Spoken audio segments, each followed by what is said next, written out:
Hi friends, welcome back to my channel. ಇವತ್ತಿನ ವಿಡಿಯೋದಲ್ಲಿ apple cut ಟಾಪಿನ stitching ತೋರಿಸ್ಕೊಡ್ತಾ ಇದ್ದೀನಿ. ಕಟ್ಟಿಂಗ್ ನಾನು ಆಲ್ರೆಡಿ ಅಪ್ಲೋಡ್ ಮಾಡಿದ್ದೀನಿ, ನೋಡಲಿಲ್ಲ ಅಂದರೆ ನೋಡ್ಕೊಂಡು ಬನ್ನಿ ಫ್ರೆಂಡ್ಸ್. ಫಸ್ಟಿಗೆ ನಮಗೆ ಫ್ರಂಟ್ ನೆಕ್ ಸ್ಟಿಚ್ ಮಾಡ್ಕೊಳ್ಳುವ. ನಾನು ಆಲ್ರೆಡಿ ಕ್ರಾಸ್ ಪೀಸ್ ಕಟ್ ಮಾಡಿದ್ದೀನಿ. ಕಟ್ಟಿಂಗ್ ವಿಡಿಯೋದಲ್ಲಿ ಕ್ರಾಸ್ ಪೀಸಿನ ಒಂದು ಸೈಡ್ ಈ ಥರ 1/4 ಇಂಚ್ ಒಳ ಸೈಡಿಗೆ ಮಡಚಿ ಸ್ಟಿಚ್ ಮಾಡ್ಕೊಳ್ಬೇಕು.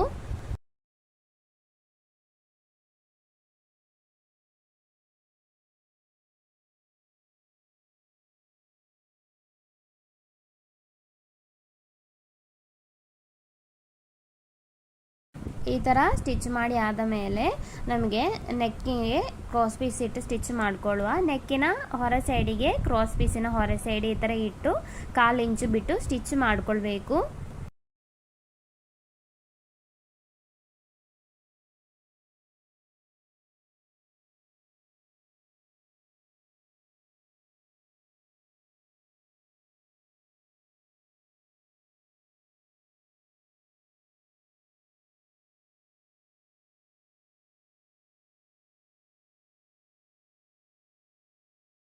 ಎಕ್ಸ್ಟ್ರಾ ಬರೋ ಕ್ರಾಸ್ ಪೀಸ್ ಇದ್ದರೆ ಅದರನ್ನೊಮ್ಮೆ ಕಟ್ ಮಾಡ್ಕೊಳ್ಳಿ. ಅದಾದ ನಂತರ ನಮಗೆ ನೆಕ್ಕಿಗೆ ಚಿಕ್ಕ ಚಿಕ್ಕ ಕಟ್ಟಿಂಗ್ ಕೊಡಬೇಕು. ಸ್ಟಿಚ್ ಏನು ಕಟ್ಟಾಗಬಾರ್ದು, ಆ ರೀತಿಯಲ್ಲಿ ಕರೆಕ್ಟಾಗಿ ಈ ಥರ ಚಿಕ್ಕ ಚಿಕ್ಕ ಕಟ್ಟಿಂಗ್ ಕೊಡಬೇಕು. ಕಟ್ಟಿಂಗ್ ಕೊಟ್ಟ ಆದ ಮೇಲೆ ನಮಗೆ ಪೈಪಿಂಗ್ ಎಷ್ಟು ಅಗಲದಲ್ಲಿ ಬೇಕು ಅಂತ ನೋಡಿಕೊಂಡು ಈ ಕ್ರಾಸ್ ಪೀಸನ್ನು ಒಳ ಸೈಡಿಗೆ ಮಡಚಿ ಸ್ಟಿಚ್ ಮಾಡ್ಕೊಳ್ಬೇಕು.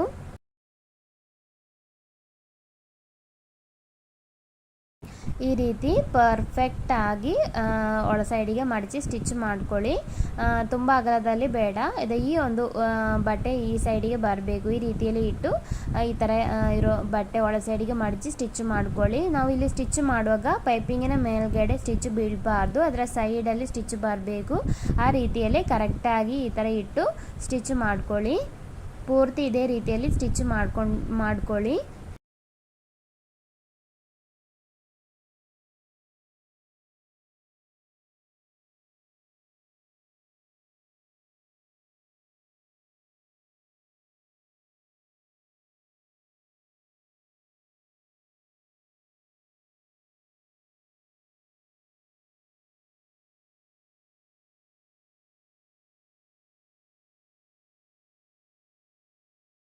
ಇಲ್ಲಿ ನೋಡಿ, ಫ್ರಂಟ್ ನೆಕ್ ನಾನೀಗ ಈ ಥರ ಪೈಪಿಂಗ್ ಇಟ್ಟು ಸ್ಟಿಚ್ ಮಾಡಿದ್ದೀನಿ. ಇನ್ನು ನಮಗೆ ಬ್ಯಾಕ್ ನೆಕ್ಕನ್ನು ಸ್ಟಿಚ್ ಮಾಡ್ಕೊಳ್ಳುವ.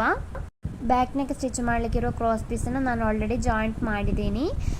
ಈ ಬ್ಯಾಕ್ ನೆಕ್ಕಿನ ಹೊರ ಸೈಡಿಗೆ ಕ್ರಾಸ್ ಪೀಸಿನ ಹೊರ ಸೈಡ್ ಇಟ್ಟು ಈ ಥರ 1/4 ಇಂಚು ಬಿಟ್ಟು ಸ್ಟಿಚ್ ಮಾಡ್ಕೊಳ್ಬೇಕು.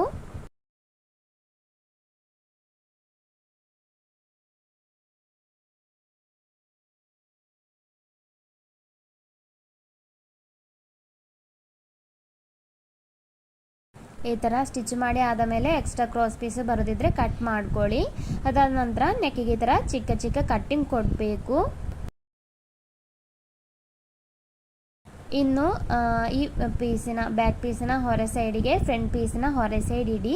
ಅದಾದ ನಂತರ ನಮಗೆ ಶಾಲ್ಡ್ ಜಾಯಿಂಟ್ ಮಾಡ್ಕೊಳ್ಬೇಕು. ಈ ಥರ ಕರೆಕ್ಟಾಗಿ ಇಲ್ಲಿ ಮೇಲೆ ಸೈಡಲ್ಲಿ ಈ ಥರ ಇಟ್ಟ ನಂತರ ಈ ಬ್ಯಾಕ್ ನೆಕ್ಕಿನ ಕ್ರಾಸ್ ಪೀಸ್ ಇದೆಯಲ್ಲ, ಇದನ್ನು ಈ ಥರ ಫ್ರಂಟ್ ಸೈಡಿಗೆ ಅರ್ಧ ಮಡಚಬೇಕು. ಈ ಥರ ಅರ್ಧ ಮಡಚಿದ ನಂತರ 1/2 ಇಂಚು ಬಿಟ್ಟು ಶಾಲ್ಡ್ ಜಾಯಿಂಟ್ ಮಾಡ್ಕೊಳ್ಬೇಕು. ಇಲ್ಲಿ ಸ್ಟಿಚ್ ಮಾಡುವಾಗ ಫಸ್ಟಿಗೆ ಸ್ಟಿಚ್ ಮಾಡಿ ಲಾಕ್ ಮಾಡ್ಕೊಳ್ಳಿ. ಅದಾದ ನಂತರ ಸ್ಟ್ರೈಟಾಗಿ ಸ್ಟಿಚ್ ಮಾಡ್ಕೊಳ್ಳಿ. ಮತ್ತು ಒಂದು ಸ್ಟಿಚ್ ಕೂಡ ಮಾಡ್ಕೊಳ್ಬೇಕು. ಹಾಗೆ ಟೋಟಲ್ ಶಾಲ್ಟಿಗೆ 2 ಸ್ಟಿಚ್ ಮಾಡ್ಕೊಳ್ಬೇಕು.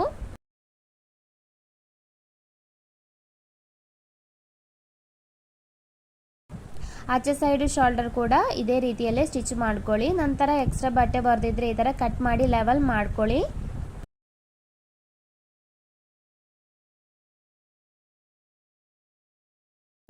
ಇನ್ನು ನಮಗೆ ಬ್ಯಾಕ್ ನೆಕ್ಕಿನ ಕ್ರಾಸ್ ಪೀಸನ್ನು ಒಳ ಸೈಡಿಗೆ ಮಡಚಿ ಸ್ಟಿಚ್ ಮಾಡ್ಕೊಳ್ಳುವ. ಈ ಥರ 1/2 ಇಂಚು ಪ್ಲಸ್ 1/2 ಇಂಚು ಕರೆಕ್ಟಾಗಿ ಮಡಚಿ ಸ್ಟಿಚ್ ಮಾಡ್ಕೊಳ್ಬೇಕು. ಸ್ಟಿಚ್ ಮಾಡುವಾಗ ಫಸ್ಟಿಗೆ ಒಮ್ಮೆ ಲಾಕ್ ಮಾಡ್ಕೊಳ್ಳಿ. ಅದಾದ ನಂತರ ಈ ಥರ ಸ್ಟಿಚ್ ಮಾಡ್ಕೊಳ್ಳಿ.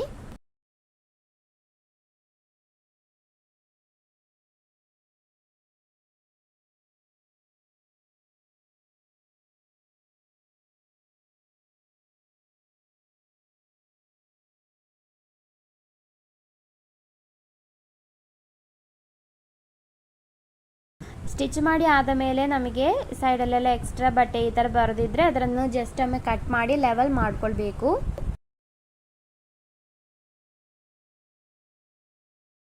ಆಚೆ ಸೈಡು ಕೂಡ ಎಕ್ಸ್ಟ್ರಾ ಬಟ್ಟೆ ಬರೆದಿದ್ರೆ ಕಟ್ ಮಾಡ್ಕೊಳ್ಳಿ. ಇನ್ನು ನಮಗೆ ಸ್ಲೀವ್ಸಿನ ಬಟ್ಟೆ ತೆಗೆಯುವ ಸ್ಲೀವ್ಸಿನ ಕೆಳಗಿನ ಸೈಡಿಗೆ ಪೈಪಿಂಗ್ ಇಟ್ಟು ಸ್ಟಿಚ್ ಮಾಡಬೇಕು. ನಾನೀಗ ಈ ಥರ ಹೊರ ಸೈಡ್ ಇಟ್ಟಿದ್ದೀನಿ. ಹೊರ ಸೈಡಿಗೆ ನಾವು ಪೈಪಿಂಗ್ ಇಡಲಿಕ್ಕೆ ಬೇಕಾಗಿ ಕಟ್ ಮಾಡಿರೋ ಪೀಸಿನ ಹೊರ ಸೈಡ್ ಈ ಥರ ಇಡಬೇಕು. ಮತ್ತು ನಾವಿದು ನೂಲು ಹೋಗೋ ಸೈಡ್ ತಗೊಂಡಿದ್ರೆ 1/4 ಇಂಚು ಫಸ್ಟಿಗೆ ಈ ಥರ ಮಡಚಿ ಸ್ಟಿಚ್ ಮಾಡ್ಕೊಳ್ಳಿ ಒಳ ಸೈಡಿಗೆ. ಅದಾದ ನಂತರ ಇದಕ್ಕೆ ಇಟ್ಟು ಅಟ್ಯಾಚ್ ಮಾಡ್ಕೊಳ್ಳಿ.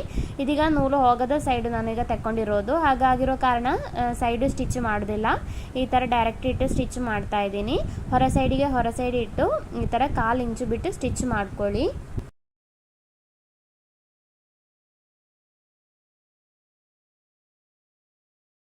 ಈ ಥರ ಸ್ಟಿಚ್ ಮಾಡಿ ಆದ ಮೇಲೆ ನಮಗೆ ಪೈಪಿಂಗ್ ಎಷ್ಟು ಅಗಲದಲ್ಲಿ ಬೇಕು ಅಂತ ನೋಡಿಕೊಂಡು ಎಕ್ಸ್ಟ್ರಾ ಇರೋ ಬಟ್ಟೆಯನ್ನು ಒಳ ಸೈಡಿಗೆ ಮಡಚಿ ಸ್ಟಿಚ್ ಮಾಡ್ಕೊಳ್ಬೇಕು.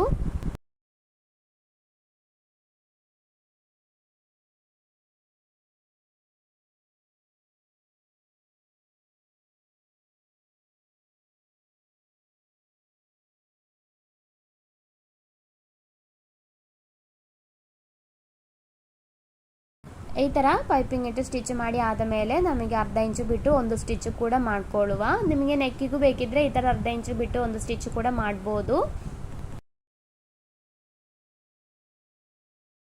ಈ ಸೇಮ್ ರೀತಿಯಲ್ಲೇ ಆಚೆ ಸೈಡ್ ಸ್ಲೀವ್ಸ್ ಕೂಡ ಸ್ಟಿಚ್ ಮಾಡ್ಕೊಳ್ಳಿ. ಇನ್ನು ನಮಗೆ ಸ್ಲೀವ್ಸ್ನ ಸೆಂಟ್ರ್ ಮಾರ್ಕ್ ಮಾಡ್ಕೊಳ್ಬೇಕು. ಫಸ್ಟಿಗೆ ಸ್ಲೀವ್ಸ್ ಈ ಥರ ಕರೆಕ್ಟಾಗಿ ಮಡಚಿ ಇಟ್ಟ ನಂತರ ಸ್ಲೀವ್ನ ಸೆಂಟ್ರ್ ಮಾರ್ಕ್ ಮಾಡ್ಕೊಳ್ಳುವ. ನಂತರ ನಾನೀಗ ಸ್ಲೀವ್ಸ್ ಈ ಥರ ಮಡಚಿ ಇಟ್ಟು ನೋಡ್ತಾ ಇದ್ದೀನಿ ಎಕ್ಸ್ಟ್ರಾ ಬರ್ತಾ ಇದೆಯೋ ಬಟ್ಟೆ ಅಂತ.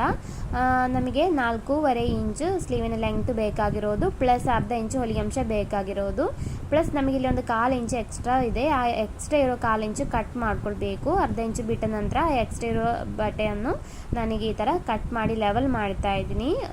ಜಾಸ್ತಿ ಈ ಥರ ಬಟ್ಟೆ ಬರೆದಿದ್ರೆ ಕಟ್ ಮಾಡಿ ಲೆವೆಲ್ ಮಾಡಿಕೊಂಡು ಸ್ಟಿಚ್ ಮಾಡ್ಕೊಳ್ಳಿ ಫ್ರೆಂಡ್ಸ್.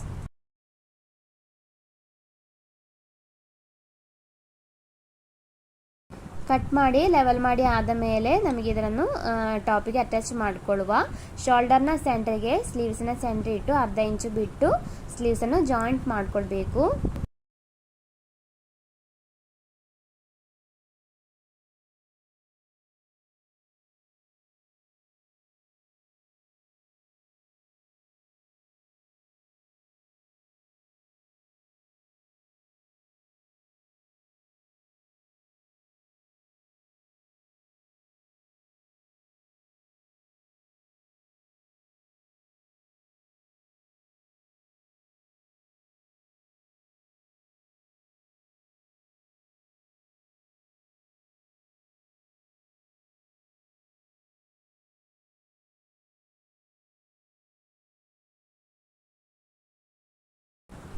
ಈ ಥರ ಜಾಯಿಂಟ್ ಮಾಡಿ ಆದ ಮೇಲೆ ನಮಗೆ ಇದರ ಸೈಡು ಮಾರ್ಕ್ ಮಾಡಿಕೊಂಡು ಮೆಷರ್ಮೆಂಟು ಮಾರ್ಕ್ ಮಾಡಿಕೊಂಡು ಸೈಡು ಸ್ಟಿಚ್ ಮಾಡ್ಕೊಳ್ಳುವ.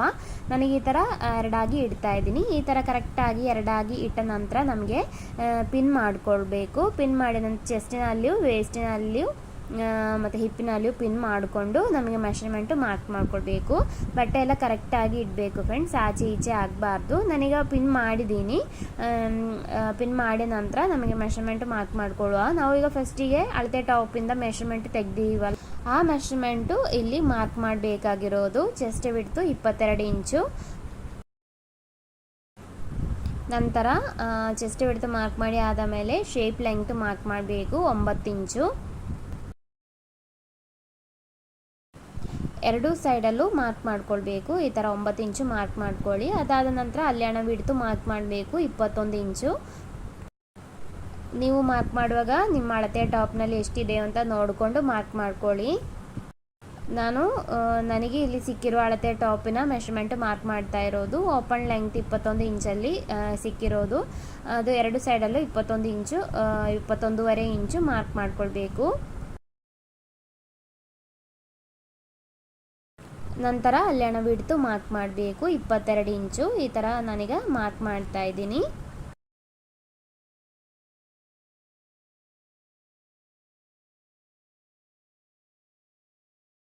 ಸ್ಲೀವಿನ ಲೂಸು 6.5 ಇಂಚು ಮಾರ್ಕ್ ಮಾಡ್ಕೊಳ್ಬೇಕು. ಸೈಡ್ ನಾನೀಗ ಈ ಥರ ಮಾರ್ಕ್ ಮಾಡಿದ್ದೀನಿ. ಅದಾದ ನಂತರ ಸ್ಲೀವಿನ ಲೂಸು 6.5 ಇಂಚು ಮಾರ್ಕ್ ಮಾಡಿಕೊಂಡು ಇದರ ಸೈಡು ಸ್ಟಿಚ್ ಮಾಡ್ಕೊಳ್ತಾ ಇದ್ದೀನಿ.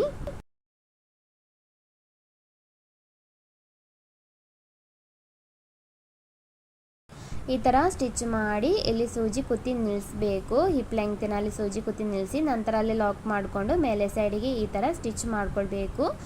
ಈ ಥರ 2 ಸ್ಟಿಚ್ ಮಾಡ್ಕೊಳ್ಳಿ. ಆಚೆ ಸೈಡು ಕೂಡ ಇದೇ ರೀತಿಯಲ್ಲೇ ಸ್ಟಿಚ್ ಮಾಡ್ಕೊಳ್ಳಿ ಫ್ರೆಂಡ್ಸ್. ಇನ್ನು ನಮಗಿದ್ರ ಸ್ಲಿಟ್ ಸ್ಟಿಚ್ ಮಾಡ್ಕೊಳ್ಬೇಕು. ಸ್ಲಿಟ್ ಸ್ಟಿಚ್ ಮಾಡಿದ ನಂತರ ಸ್ಲಿಟ್ಟಿಗೆ ಪೈಪಿಂಗ್ ಇಡಬೇಕು. ಅದು ಡೀಟೇಲ್ ಆಗಿ ನಾನು ನೆಕ್ಸ್ಟ್ ವಿಡಿಯೋದಲ್ಲಿ ತೋರಿಸ್ಕೊಡ್ತೀನಿ. ಈ ವಿಡಿಯೋ ಇಷ್ಟ ಆದರೆ ಲೈಕ್ ಮಾಡಿ ಫ್ರೆಂಡ್ಸ್.